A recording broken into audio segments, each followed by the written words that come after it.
Assalamualaikum warahmatullahi wabarakatuh. Pada video pembelajaran kali ini, kita akan mempelajari materi tentang pergerakan kebangsaan Indonesia, yaitu proses panjang lahirnya kesadaran nasional yang menjadi fondasi perjuangan menuju kemerdekaan. Pergerakan kebangsaan Indonesia merupakan fase ketika rakyat Indonesia mulai menyadari pentingnya persatuan sebagai bangsa yang terjajah.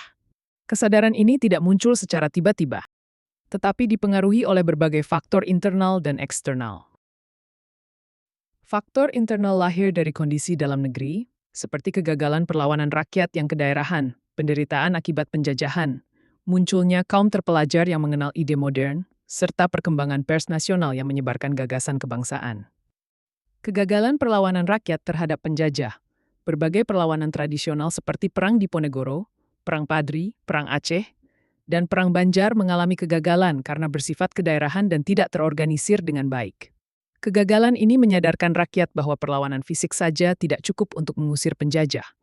Diperlukan strategi perjuangan yang lebih modern, terarah, dan terorganisir melalui pendidikan dan organisasi untuk mencapai kemerdekaan.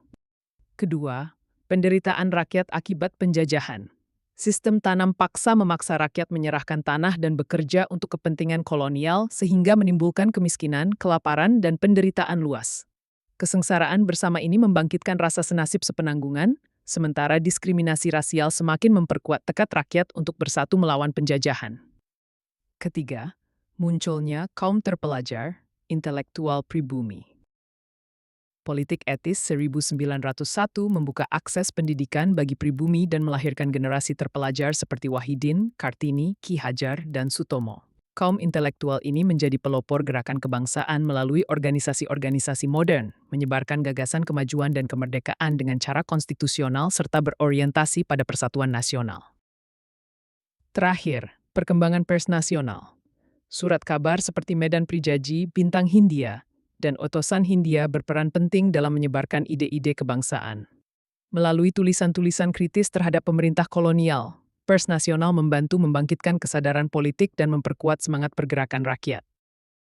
Selanjutnya, faktor eksternal. Faktor eksternal dipengaruhi perubahan dunia luar. Kemenangan Jepang atas Rusia pada 1905 membuktikan bahwa bangsa Asia mampu bangkit.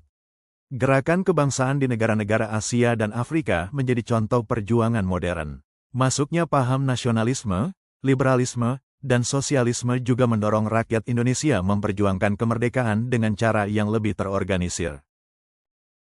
Pertama, kemenangan Jepang atas Rusia, 1905.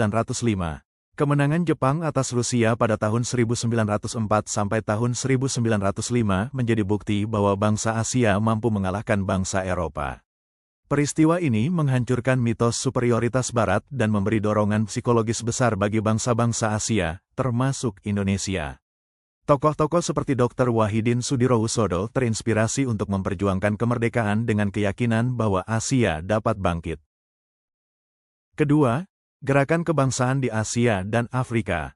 Gerakan kemerdekaan di India, Filipina, Tiongkok, dan Turki menjadi contoh bahwa perjuangan dapat berhasil melalui organisasi modern. Mereka menunjukkan pentingnya persatuan, pendidikan, dan strategi yang teratur. Contoh-contoh ini menginspirasi lahirnya organisasi pergerakan di Indonesia dan membuktikan bahwa gelombang perjuangan sedang bangkit di seluruh Asia dan Afrika. Terakhir, masuknya paham-paham baru. Masuknya paham liberalisme, nasionalisme, sosialisme, dan pan-islamisme melalui pendidikan, bacaan, serta hubungan dengan dunia luar membuka wawasan kaum terpelajar. Paham-paham ini mendorong tuntutan akan kebebasan, persatuan, keadilan sosial, dan semangat perlawanan terhadap kolonialisme. Ide-ide inilah yang kemudian menjadi landasan penting bagi lahirnya gerakan kebangsaan Indonesia. Setelah memahami berbagai faktor yang melatar belakangi lahirnya pergerakan kebangsaan Indonesia, kini kita dapat melihat bahwa proses ini tidak terjadi secara tiba-tiba. Ada rangkaian peristiwa, kondisi sosial, dan pengaruh dunia luar yang saling terkait. Untuk itu, mari kita masuk ke bagian kesimpulan untuk merangkum bagaimana faktor-faktor tersebut membentuk semangat kebangsaan dan membawa Indonesia menuju jalan kemerdekaan. Munculnya pergerakan kebangsaan Indonesia merupakan hasil perpaduan faktor internal dan eksternal. Di dalam negeri, kegagalan perlawanan tradisional, penderitaan akibat kolonialisme, lahirnya kaum terpelajar melalui politik etis, serta berkembangnya pers nasional membentuk kesadaran baru akan pentingnya persatuan. Dari luar, kemenangan Jepang atas Rusia, gerakan kemerdekaan di Asia Afrika, dan masuknya paham-paham modern memberikan inspirasi serta landasan ideologis bagi perjuangan. Pergerakan yang lahir kemudian bersifat nasional, terorganisir, dan berorientasi pada pendidikan serta kemajuan. Kombinasi inilah yang menjadi dasar kuat bagi terwujudnya kemerdekaan Indonesia pada 1945. Demikian pembahasan mengenai lahirnya pergerakan kebangsaan Indonesia. Dari berbagai faktor internal maupun eksternal, kita dapat melihat bahwa kesadaran nasional lahir melalui proses panjang dan perjuangan yang terorganisir. Semoga materi ini memberi pemahaman yang lebih jelas tentang bagaimana bangsa Indonesia membangun jalan menuju kemerdekaan. Terima kasih, sampai jumpa.